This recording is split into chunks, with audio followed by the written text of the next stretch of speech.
Assalamualaikum warahmatullahi wabarakatuh. Halo teman-teman semuanya. Perkenalkan, nama saya Sultan Awal Fahrudin dengan nomor induk mahasiswa 17016222075 dari Pendidikan Ekonomi kelas B. Jadi, tujuan saya dalam pembuatan video ini adalah untuk memenuhi tugas yang diberikan oleh Bapak Asep Rudi Casmana selaku dosen pengampu mata kuliah kewarganegaraan. Dan juga untuk menambah wawasan dan ilmu pengetahuan kita bersama. Dalam video ini, ada beberapa poin penting yang akan saya bahas. Beberapa di antaranya adalah yang pertama, konteks umum integrasi nasional. Yang kedua, pentingnya integrasi nasional. Yang ketiga, menjelaskan suatu kasus isu SARA. Kemudian yang terakhir, penjelasan mengenai konsep integrasi itu sangat penting. Oke teman-teman semuanya, pembahasan kita kali ini sangat menarik, jadi mohon disimak baik-baik ya. Let's go.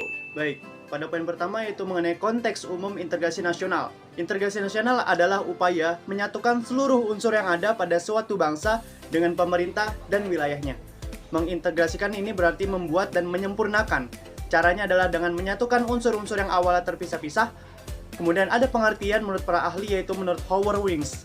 Integrasi berarti penyatuan bangsa-bangsa yang berbeda dari suatu masyarakat menjadi suatu keseluruhan yang lebih utuh atau memadukan masyarakat-masyarakat kecil yang banyak menjadi satu bangsa. Jadi menurutnya, integrasi bangsa dilihat olehnya sebagai peralihan dari banyaknya masyarakat kecil menjadi satu masyarakat yang besar. Baik, poin kedua. Pentingnya integrasi nasional. Masyarakat yang terintegrasi dengan baik merupakan harapan bagi setiap negara. Sebab, integrasi masyarakat merupakan kondisi yang diperlukan bagi negara untuk membangun kejayaan nasional demi tercapainya tujuan yang diharapkan. Ketika masyarakat suatu negara senantiasa diwarnai oleh pertentangan atau konflik, maka akan banyak kerugian yang diderita, baik kerugian berupa fisik, material, seperti kerusakan sarana dan prasarana yang sangat dibutuhkan oleh masyarakat, maupun kerugian mental spiritual, seperti perasaan kekhawatiran, cemas, ketakutan, dan bahkan tekanan mental yang berkepanjangan. Di sisi lain, banyak pula potensi sumber daya yang dimiliki oleh negara yang mestinya dapat digunakan untuk melaksanakan pembangunan bagi kesejahteraan masyarakat harus dikorbankan untuk menyelesaikan konflik tersebut. Dengan demikian, negara yang senantiasa diwarnai dengan konflik di dalamnya akan sulit untuk mewujudkan kemajuan negara.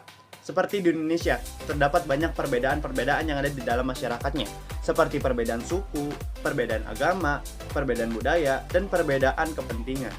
Perbedaan-perbedaan ini menyimpan potensi konflik. Terlebih, perbedaan tersebut tidak dikelola dan disikapi dengan cara yang tepat. Namun, apapun kondisinya, integrasi masyarakat merupakan sesuatu yang sangat penting dan sangat dibutuhkan untuk membangun kejayaan bangsa dan negara. Oleh karena itu, perlu untuk senantiasa diupayakan. Jadi gini teman-teman, kegagalan dalam mewujudkan integrasi masyarakat itu adalah kegagalan untuk membangun kejayaan nasional. Bahkan, dapat mengancam kelangsungan hidup bangsa dan negara yang bersangkutan. Baik, masuk ke poin ketiga yaitu menjelaskan kasus pelanggaran atau isu SARA. Jadi, saya akan menjelaskan sedikit tentang suatu konflik SARA yang pernah terjadi di Indonesia, yaitu kerusuhan Poso atau konflik komunal Poso yang terjadi pada tanggal 25 Desember 1998 sampai 20 Desember 2001. Jadi terdapat dua pihak yang terlibat di sini yaitu milisi Islam dan milisi Kristen. Awal mula terjadinya peristiwa ini dari bentrokan kecil antara kelompok pemuda. Ini terjadi sebelum kerusuhan bernuansa agama berlangsung. Kerusuhan ini juga terjadi karena faktor persaingan ekonomi antara penduduk asli Poso yang mayoritas memeluk agama Kristen dan pedagang-pedagang Bugis serta transmigran dari Jawa yang mayoritas memeluk agama Islam. Situasi dan kondisi pada saat itu sangat tidak stabil, ditambah penegakan hukum yang lemah. Hal ini menciptakan mudahnya terjadi kekerasan. Puncak dari kerusuhan Poso ini saat terjadi pembantaian pada sebuah pesantren. Tepatnya ada di desa Sintuwu Lembah yang mayoritas penduduknya adalah Islam. Dalam peristiwa tersebut, ratusan orang jatuh menjadi korban, dan korban tersebut umumnya dari pihak Muslim. Peristiwa ini berakhir pada tanggal 20 Desember 2001 dengan kesepakatan antara dua pihak yang terlibat yang disebut dengan Deklarasi Malino. Setelah dibuatnya kesepakatan tersebut mampu untuk mengurangi kekerasan frontal yang terjadi secara bertahap. Dan angka kriminal pada saat itu mulai menurun dalam kurun waktu beberapa tahun setelah kerusuhan terjadi. Jadi memang penting dan kesadaran itu juga penting bagi kedua belah pihak untuk menyatukan perbedaan tersebut. Jadi kedua belah pihak harus menerima perbedaan karena kita berada pada bangsa yang sama dan hidup berdampingan dengan status warga negara yang sama. Dengan integrasi nasional, konflik dan perbedaan tidak akan menjadi masalah.